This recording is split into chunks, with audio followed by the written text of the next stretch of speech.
10 news मध्ये आपलं स्वागत। वळूया बातम्यांकडे। गुरुपौर्णिमेच्या उत्सवादरम्यान भक्तांनी साईंच्या चरणी 6,26 लाखांचं दान केलंय। 3 दिवसाच्या उत्सवात भाविकांनी कोट्यावधींचं दान केलंय।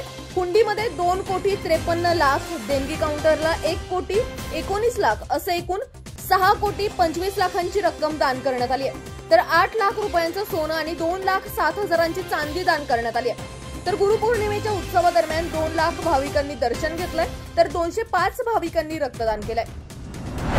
नेपाळची राजधानी काठमांडू येथे विमान कोसळलंय। विमानात कर्मचाऱ्यांसह 19 जण होते, त्यातील 18 जणांचा मृत्यू झालाय। पायलट जखमी झालाय। ते काठमांडूहून पोखराला जात होते। त्रिभुवन विमानतळावरून विमानाने उड्डाण केले। यानंतर काही वेळातच सकाळी 11च्या सुमारास अपघात झाला। हे विमान शौर्य एअरलाइन्सचे होते।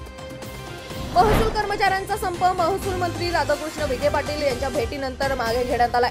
यावेळी मंत्री विखे पाटील यांनी संप थांबवण्याचे आवाहन करून वरिष्ठ प्रशासकीय अधिकारी व संघटनेच्या पदाधिकाऱ्यांना बैठकीद्वारे तोडगा काढण्याचे निर्देश दिले। यामुळे महसूल संघटनांनी मंत्री विखे पाटील यांचे आभार व्यक्त केले।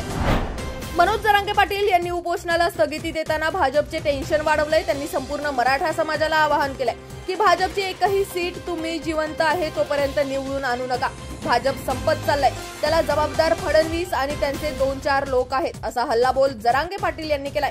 मला जेलमध्ये टाकण्याचे षडयंत्र रचलं जात आहे, पण मी मेलो तरी चालेल, पण भाजपचा एकही उमेदवार निवडून देऊ नका, असे त्यांनी जाहीरपणे सांगितलंय। राज्यात आणखी 2 दिवस पावसाचा जोर कायम राहणार आहे। 2 दिवसानंतर पावसाचा जोर ओसरणार असल्याचा अंदाज हवामान खात्यानं वर्तवलाय। पूर्व मध्य प्रदेश आणि छत्तीसगडवरील कमी दाबाचे क्षेत्र आता विरून गेलंय, त्यामुळे पावसाचा जोर ओसरणार असा अंदाज हवामान खात्यानं दिलाय। दरम्यान आज आणि उद्या रायगड आणि सिंधुदुर्गात मुसळधार पाऊस बरसण्याची शक्यता असून या 2 जिल्ह्यांसाठी रेड अलर्ट जारी करण्यात आलाय। तर मुंबई, पुणे, ठाणे, रायगड, नाशिकला ऑरेंज अलर्ट जारी करण्यात आलाय। राष्ट्रवादी काँग्रेसमधील आमदारांच्या अपात्रता प्रकरणाची सुप्रीम कोर्टातील सुनावणी 29 जुलै रोजी होणार आहे। तर शिवसेना आमदारांच्या अपात्रतेची सुनावणी ही 30 जुलै किंवा पुढच्या आठवड्यात होण्याची शक्यता आहे। महाराष्ट्र राज्यासाठी या अर्थसंकल्पात कोणतीही तरतूद पाहायला मिळाली नाही। यामुळे विरोधकांनी मोदी सरकारवर जोरदार टीका केली।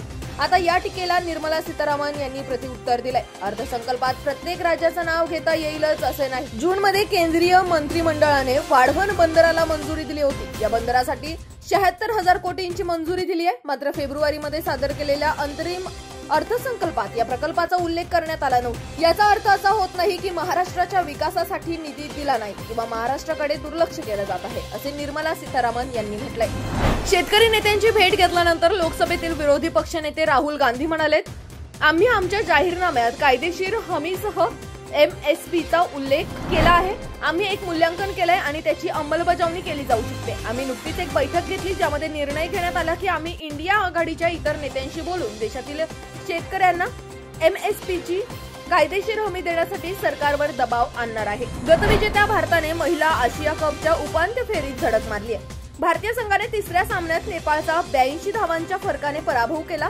भारताचा हा सलग 3रा विजय आहे। या सामन्यात दीप्ती शर्माने 3 विकेट घेतला, तर शेफाली वर्माने अर्धशतकीय कामगिरी केली।